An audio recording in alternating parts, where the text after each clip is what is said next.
it's difficult to talk about things you like sometimes. Either it's difficult to get the words out because you never really had to think about it before, or maybe you're not really that good of a linguist, but sometimes you just want to think, like, yeah, why do I like this series, or character, or whatever you're talking about? And ever since I started watching Yu Yu Hakusho, one moment has always stuck out as my favorite, and I couldn't really express why.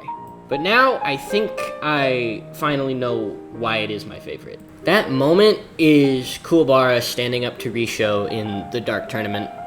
And I think the reason why it's my favorite is because what it says about Kuwabara as a character, and also the lesson it teaches to the audience. But let's go over some context first so you can really get the impact of this scene. During the Dark Tournament, Kuwabara has been getting, like, and excuse my language, kind of shit on. I mean, he loses the first round for Team Urameshi of, like, the whole tournament to a kid whose whole power is yo-yos. Which is kind of embarrassing considering everyone else on Team Urameshi won their rounds easily. Kurama had no trouble turning Roto into plants. Hiei, we don't need to talk about what Hiei did to Zero, all you need to know is that he won. And Yusuke had a long but decisive fight against Chill. Kuwabara's the only one that lost his round to arguably the weakest of the opponents of that group. Kuwabara's treated like a joke throughout most of the series up until this point. Yusuke constantly demeans him, even pre-getting hit by a car. Hiei constantly treats him as a worthless idiot. And Kurama, despite being the nicest to Kuwabara of these three, never really saw him as that strong to begin with. And Kuwabara, despite trading insults with them and acting like it doesn't really affect him, clearly still took it to heart because when Kuwabara stands up in this scene, it's not some generic anime, I can win because I'm determined thing.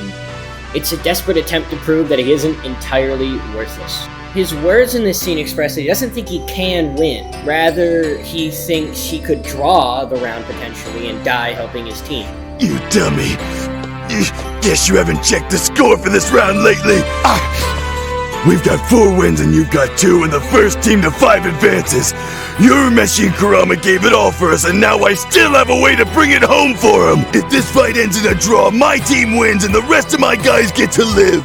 The reason why I think Kuwabara doesn't think he can win is not only because of his heavy injuries, but also the fact that he has been consistently reinforced by his friends that he is the weakest and wouldn't be able to win a fight like this. He doesn't normally get positive reinforcement from the group. Anytime he's been in like a serious fight, like against Byakuya in the Saints Beast arc, he's always been encouraged to just run away and let someone else deal with it. Hey, don't die for being stubborn, you dope! Let me take over! Despite winning this fight, Yusuke never really believed in Kuwabara all that much. In fact, Kuwabara's never been told, yeah, you can do this, you can win.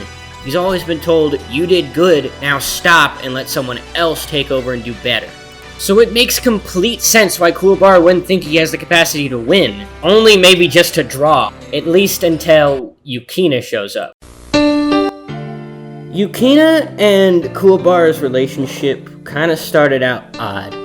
It felt a bit like a Sanji situation, if you know what that means, where one side is completely head over heels for the other person, who didn't even care or know the other person exists. But as they actually got to know each other, Kuwabara saw past the outward beauty of Yukina and began actually liking her for deeper reasons, and Yukina, despite not really understanding what love is, genuinely likes Kuwabara. Like, she thinks he's funny, strong, kind, good fighter, everything that Kuwabara needs to hear. You did fight very bravely out there. I hope my healing powers have taken effect. But there's some good ones too. Don't hate us. I can show you the good side.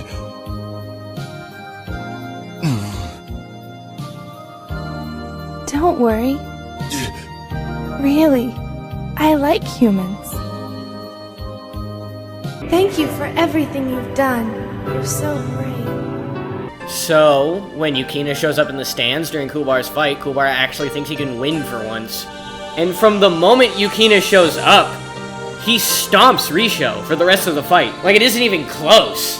Kuwabara's just magically stronger now.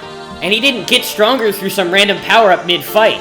He just had to adjust his mindset to winning this fight. Instead of thinking, I can draw this round for my team because I know I can't beat Risho, he instead thinks I can win this round because Yukina believes in me. Which, sure enough, he does. Spirit energy has always been associated with the user's emotions. I mean, Yusuke's proof enough of that with the whole Poo Rock save and his defeat of Suzaku. Kuwabara needed to break out of that self-doubt that he had created based on other people's demeaning of him. And Yukina was just the person to help him out. This moment encapsulates something that I and probably a ton of people have struggled with before in life. A sense of self-worth. Kuwabara always puts people like Yusuke, Hiei, and Kurama above him in fighting, which is one of the most important things to him. He sees them as better than him, and therefore he should lay down his life for them. Which shows that he doesn't place a lot of worth into his own fighting ability when comparing himself to someone like Yusuke. And comparing yourself to other people too often makes you do worse in the things you love, which shows with Kuwabara here. Because why try? I mean, there's always somebody better, right? Kuwabara manages to battle through this by finding a positive network that supports him, gives him positive reinforcement in the form of Yukina, which is a very crucial step in real life to getting out of a self-doubting mindset and being more comfortable with your abilities and your talents. I like this scene a lot because it shows a more vulnerable part of Kuwabara, who typically puts on a tough guy act, and it just shows him battling through something that people in real life struggle with as well. And I just find that sort of relatable. Which is why this is one of my favorite scenes in Yu Yu Hakusho.